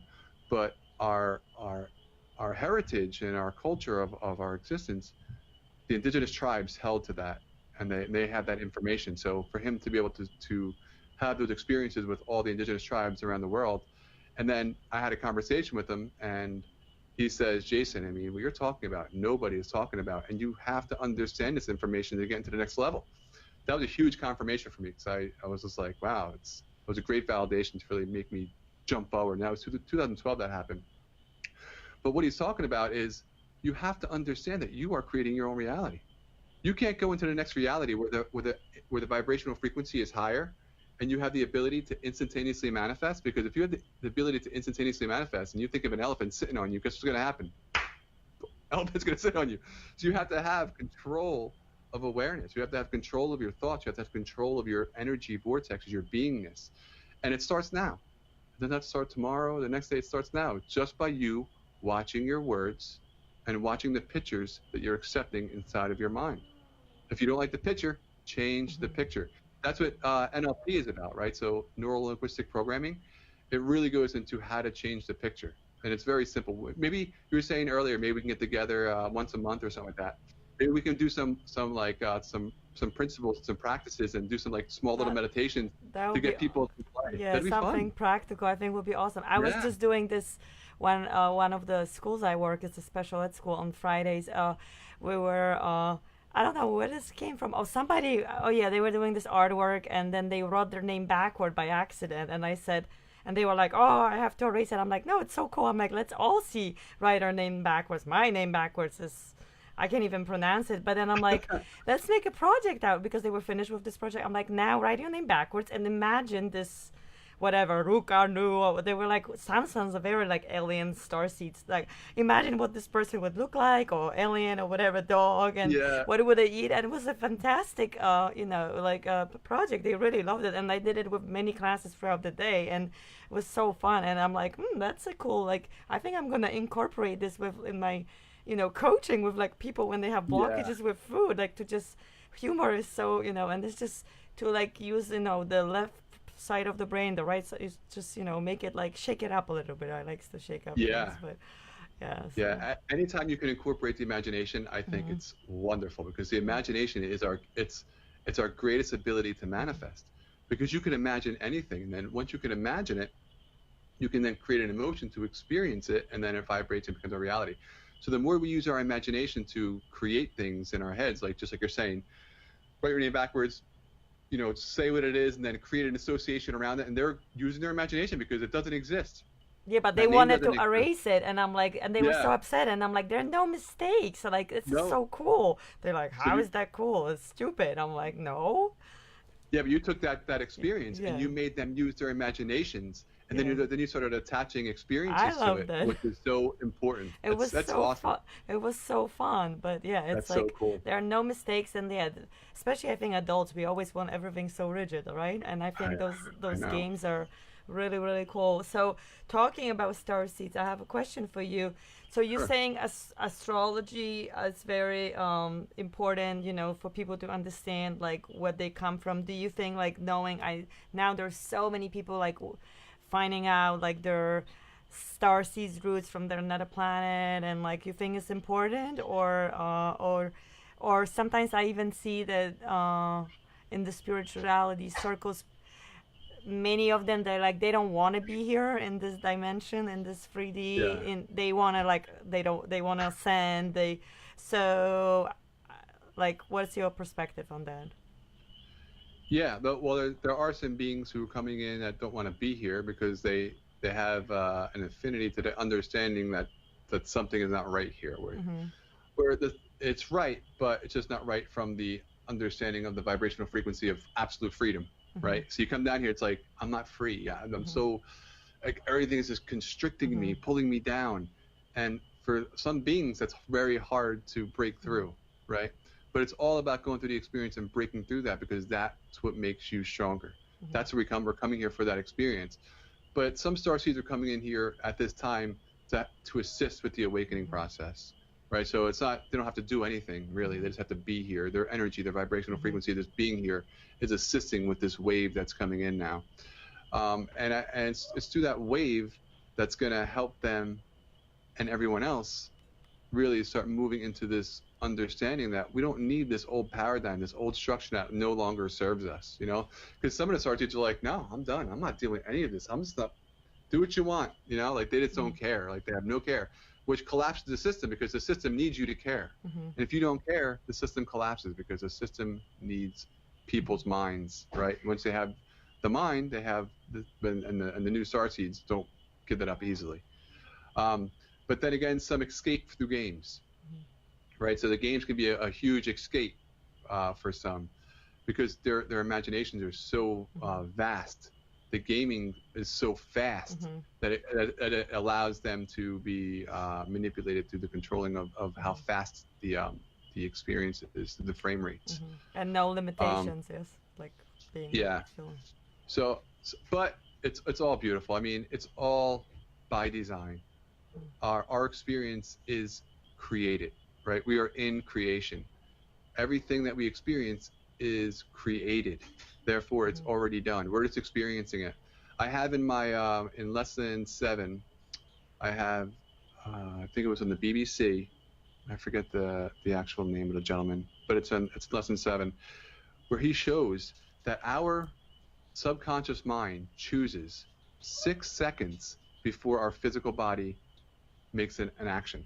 So they put them up to random generators, and they put all the electrodes on them to measure all the electrical impulses of what he was going to pick, right? So he had two thumbs on a button.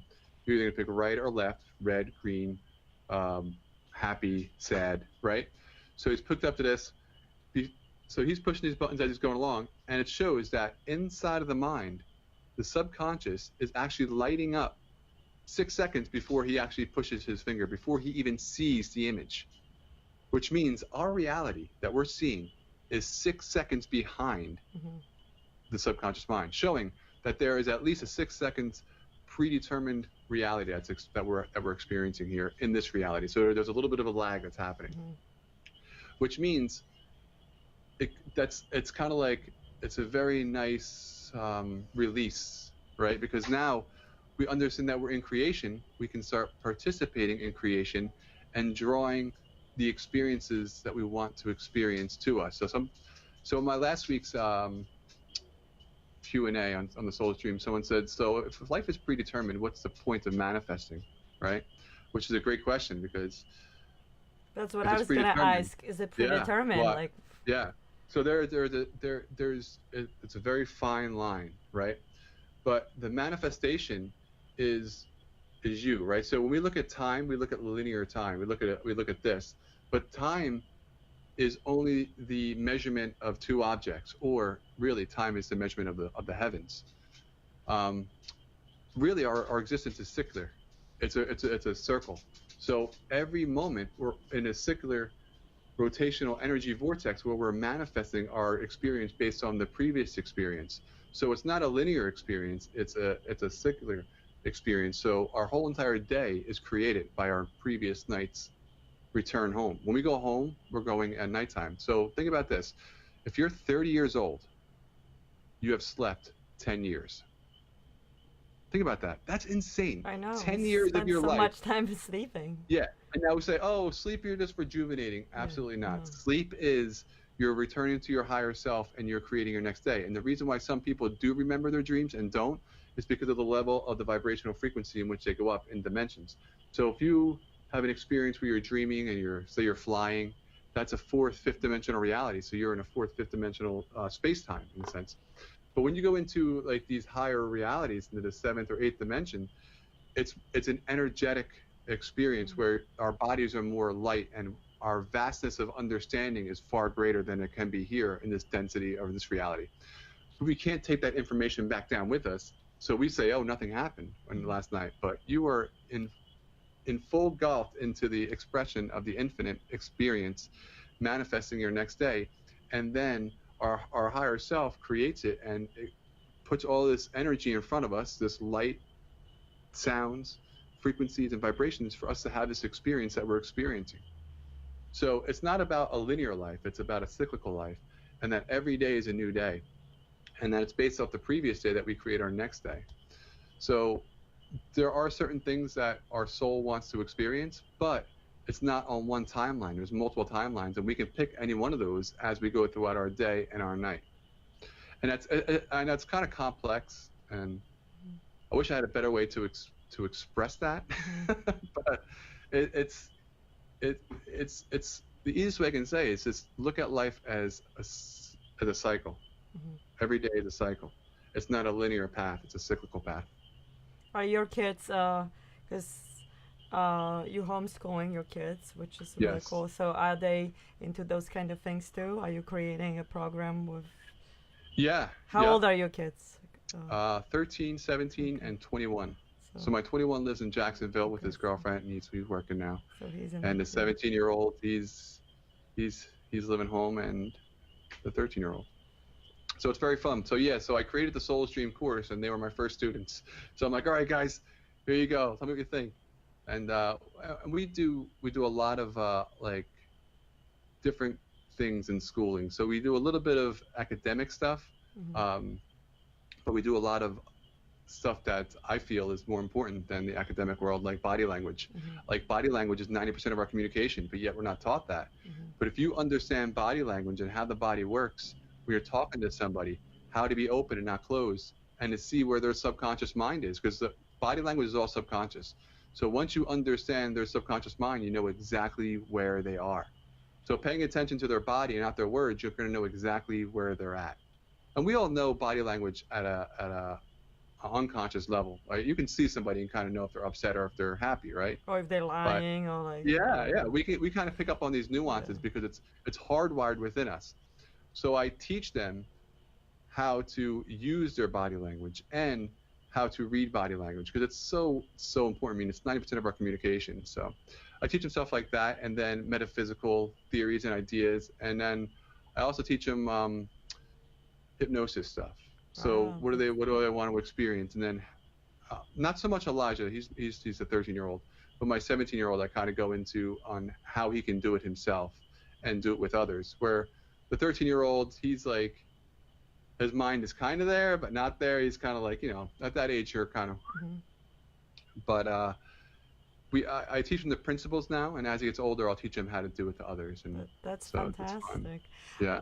I have another question. So, even like with your kids or with yourself or with coaching or even hypnosis. So yes, it's all about self-love and non-judgment and feeling enough, but we don't want to get lazy on the other side and be like, okay, so I can just do whatever I want and I don't have to do anything. So where is even like with your kids? So do you have school every day, like certain times of the day? Yeah. Do you do certain exercises or whatever you do, physical, mental, your diet, going to the gym, whatever, to like train your body and expand your consciousness, like, well, training, like coaching clients, like, is there like, do we need boundaries? That's the question.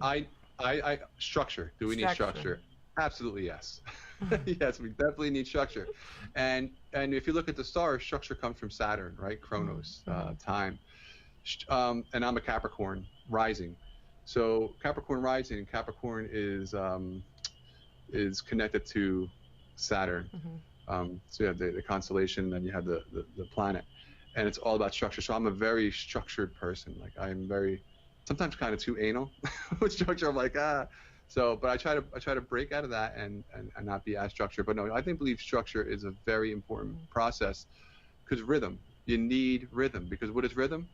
Rhythm allows you to program the subconscious, because the subconscious mind needs rhythm, right? You have to do something 21 to 28 days to create a habit. Habit is rhythm. So that's why it's so important to have that structure, to create the rhythm, to have the ability to program the subconscious, because once it's in there, it's in there. You don't have to think about it, because our conscious mind can only think of 7 to 9 things at a time. Our subconscious can run our liver, run our heart, and all the functions of our cells, and have access to the full universe at any moment's time. So it can do so much more than our conscious mind can, but the only way you can program it is through rhythm. It doesn't learn as fast as the conscious mind works. The conscious mind, you can hear something like, boom, good, I got that. And then 10 hours later, like, what was that again? I had it like 10 hours ago. It was so good. I should have wrote it down. Well, if you get into the subconscious, you don't got to write it down.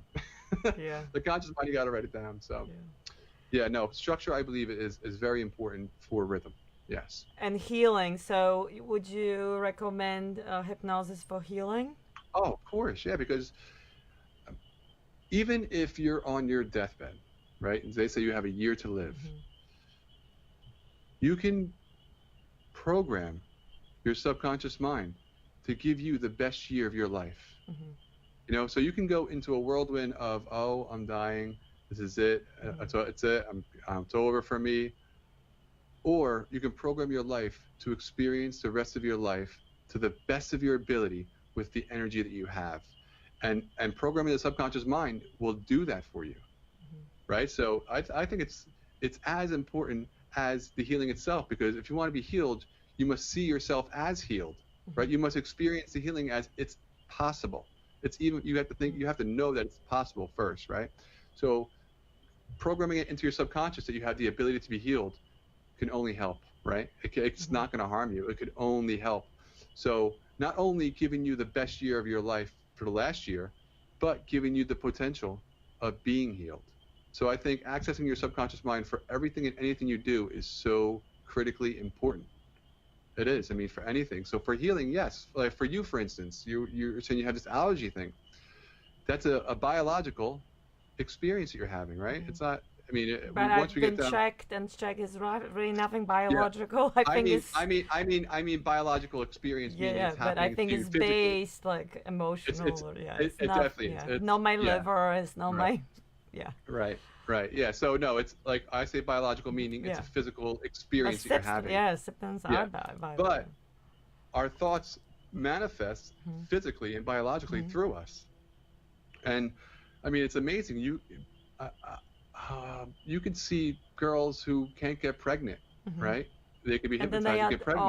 Or they adopt a baby and they let go and then they get pregnant. Yes. Yeah.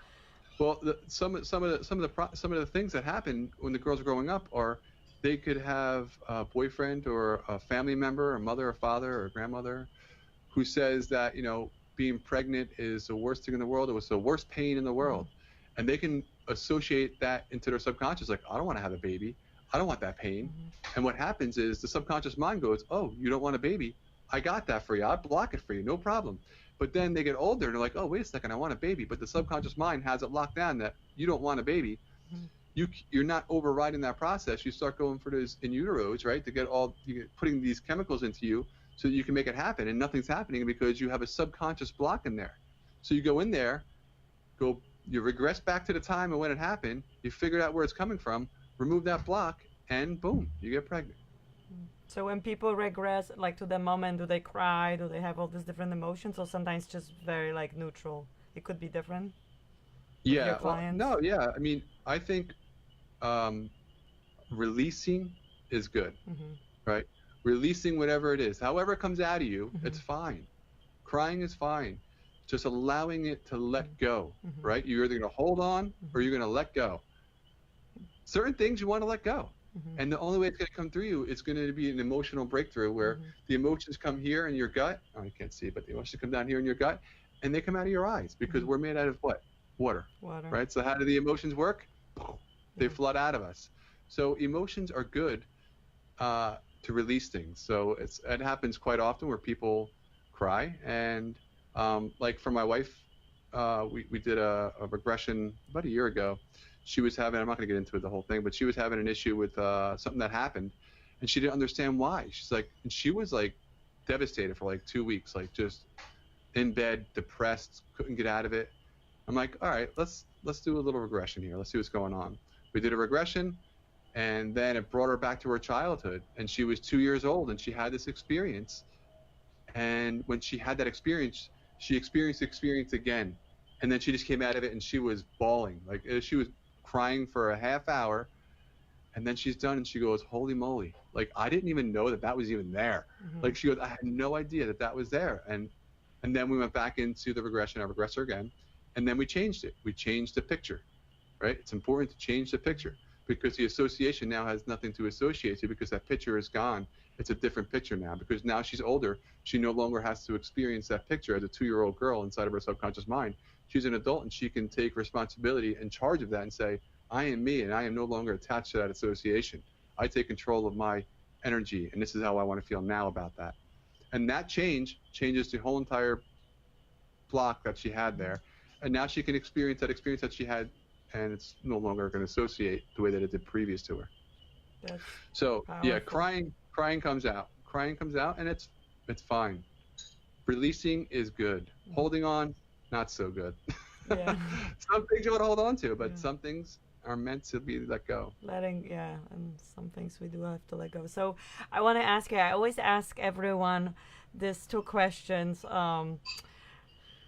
which you already did so much channeling and stuff. I don't even know what you're going to answer, but if you could spend a day with your favorite person, it could be a character from the book, from the movie, from the past, from the future, real, not real, could be an alien, childhood friend, whatever, who would that be, and what would you do if you have like the entire, like, your dream person day? That's a good one.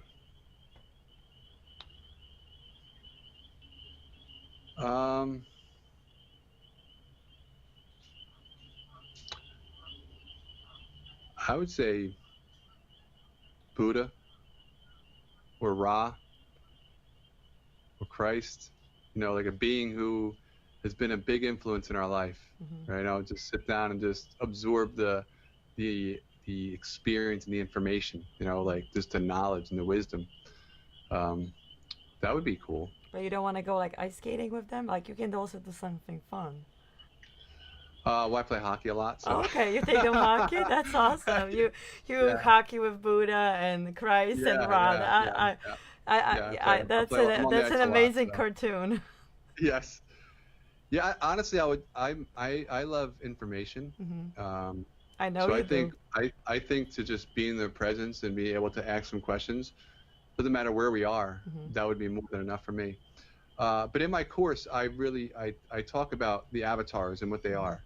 And what the avatars are, and I break it down very succinctly and showing you the golden age, the iron age, and the time frames of why things are the way they are.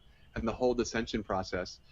But what the avatars are is they're allegories to remind us of our greatest potential. Because in the golden age, we are all at the same understanding and level. We all have that ability, as all the avatars do in the fall, right? So they come in at these certain times of our descension process to remind us, hey, what I have done, you can do more, right? All these things are to remind us that we have the same exact abilities, that we have forgotten this because we have taken this journey down in the descension process of consciousness, so that we can forget who we are, so that we can experience the full-on experience of being dualistic, good, bad, light, dark, all that whole entire vibrational frequency.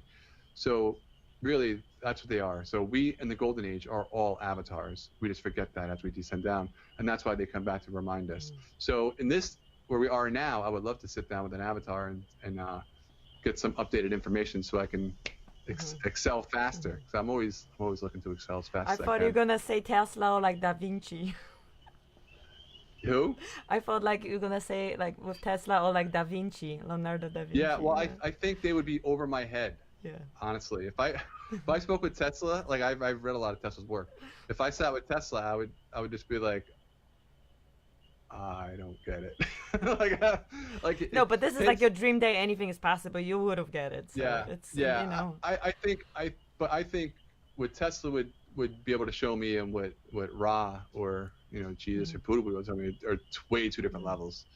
I mean, that information is priceless. Where Tesla, he's creating technologies for us to use, where these avatars are showing us that our bodies are the technology, that you don't need no technology. You don't need a spaceship to move into other dimensions, right? You don't see masters moving in other dimensions through spaceships. You see them moving with their consciousness into other dimensions of time and reality. So I think understanding how we can use this to its full capability would be huge, rather than using technology to transport. We are the technology. We are the technology, yeah. We are the greatest piece of technology ever created in this realm, in this dimension, in this matrix. Our bodies are so incredible, and yet we take advantage of it because we become comfortable, right? We become so comfortable with this body, like it's just who we are. But if you stop and think about just the intricacy of hearing and what happens, how we hear, it's incredible how this whole entire device is working, of hearing, how this vibrational frequency goes into our ear, touches these hairs, and then goes into the eardrum, goes through water, and then is translated into a signal that goes into our brain to give us a picture, that gives us an experience, and then boom, here's our hearing. That's what that sound is. It's incredible. Our bodies are so amazing, and we have so much more potential than we're using. But really, it starts with you, and it starts with you doing the work. And the work is pay attention to your thoughts and pay attention to your pictures, and you can change them. You have that ability. It's your birthright to change them. You're not stuck with them. Just because your mom and dad said you're stuck with them, you're not. It's not your heritage. We're not. I mean, if you look at Bruce Lipton and Greg Braden, what they're showing us now is that genetics are not what we thought they were, right? We are more using the idea of epigenetics now instead of genetics. Epigenetics is about the environment.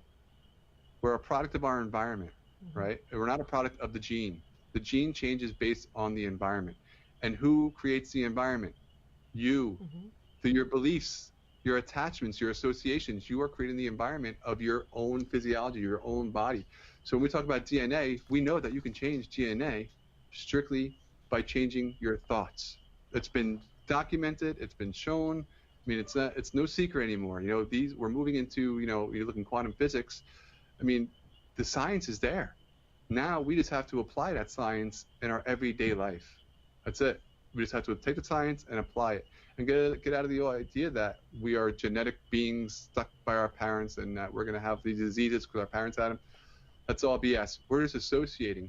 We're creating those diseases by believing that.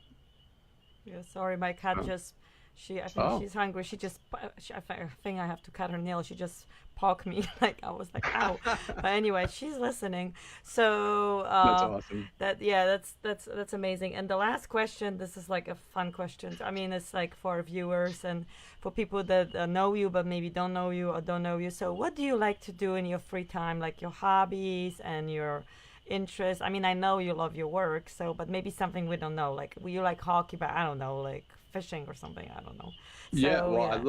I love hiking. I love being in nature. that's like probably my number one thing. We do a lot of camping.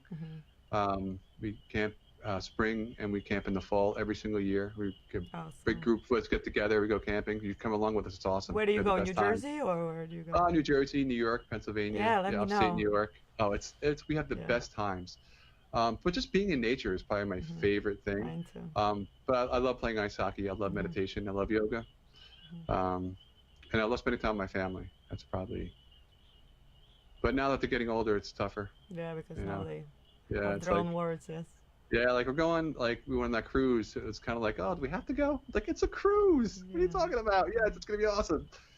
But then once we get there, everybody enjoys it. But it's as your kids getting older, it gets tougher. But then you have more time for you and your wife and your own things and your interests, and you're creating community, which is, you're gonna be so busy. So how people can find you? Can you tell them again, like if somebody wants to do hypnosis, or how they can get all your materials, like if they want to sign up for the course and the newsletter, and do you have a Facebook group or something? I know you have a Facebook page, so how they can reach you?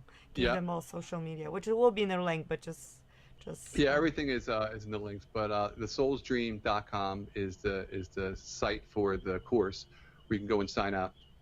Once you sign up, it's going to take you to the mastersoctave.org, and then you can sign into the courses. So we have my course there, and we also have Marina's course there from a year ago. And what the Masters Octave is going to be doing soon is reaching out to other people and kind of bringing in their material and kind of working with them and creating courses, help people create courses, and artistic, cultural, spiritual, kind of bringing it all together, creating a community where we can gather and get together and really share ideas. And it's not about the money. Honestly, it's not about the money. It's about the community and creating a different reality, because money is the old paradigm. Obviously, right now we're in this transitional phase where you can't live without the money because you have to pay the bills. Otherwise, you're not going to eat, or the light's going to go off in America, where I'm at anyway. Other parts of the world, it's a little bit different, but here we need the money, so we have to live in it. But I'm not bound to the association of money. I'm really bound on getting the information out there, and that's why when you look at my course, like you were saying before, you put a lot of work into this, Jay. Oh my God, I can't even. That course took me, I mean, honestly, probably 7 years to gather the information from all these different places and put my information together. Even the graphics also and everything. Oh yeah, it took me. You wouldn't even know. I mean, it's probably 3 months of 13 hours a day to put that course together. No joke. I can tell it's. And so I put a lot of time to that course. You know what I did? I turned around and said, it's for everybody. It's free. Absolutely free. Now, most people today put in that kind of time and they want something back. The only thing I want back is for you to awaken and reach your greatest potential, because when you awaken and get to your full potential, and the next person next to you does, the world becomes a better place, and we can work together in helping everybody awaken to their greatest potential.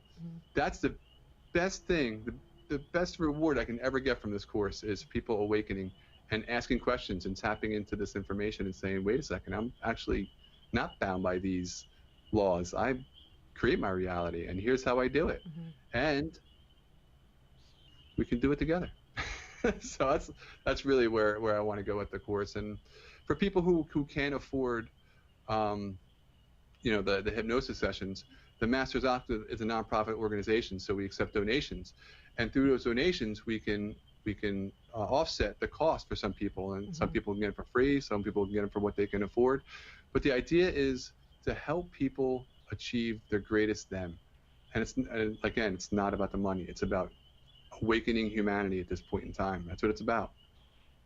Allowing the old system to collapse and coming into the new system. And if you look at with the Venus Project, have you seen that? The Venus Project in Florida, and the Ubuntu Project by Tillinger out there in South Africa.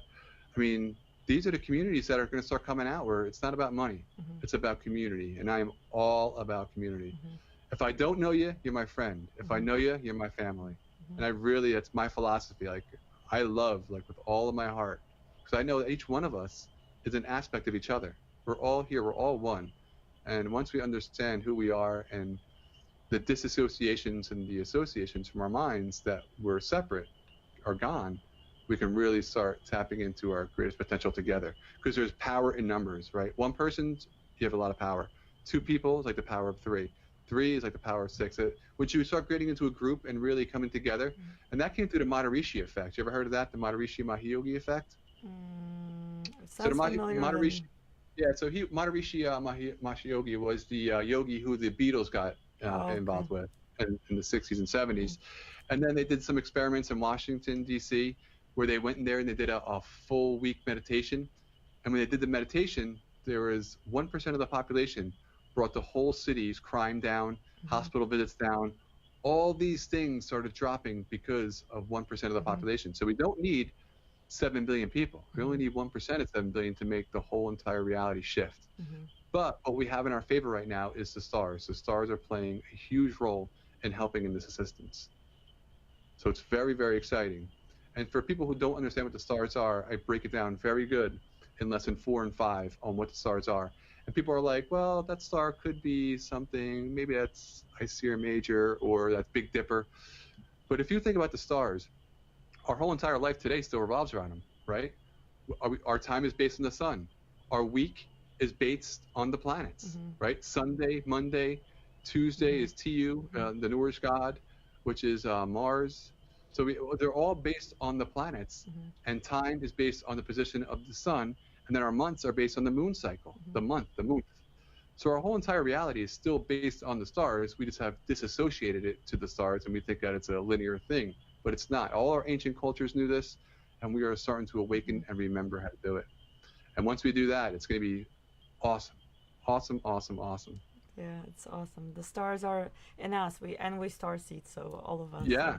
That's what's great about starseeds, right? Like we are starseeds. We are the seeds of the stars. And when you, as I said about the seeds, when you plant one seed, then you're gonna get the whole tree, and then it's gonna have more seeds, like the fruit tree. So it's like beautiful message, and you have such an amazing energy. And yes, please guys check it out. Share this video, and I can't wait to see you and Marina in person.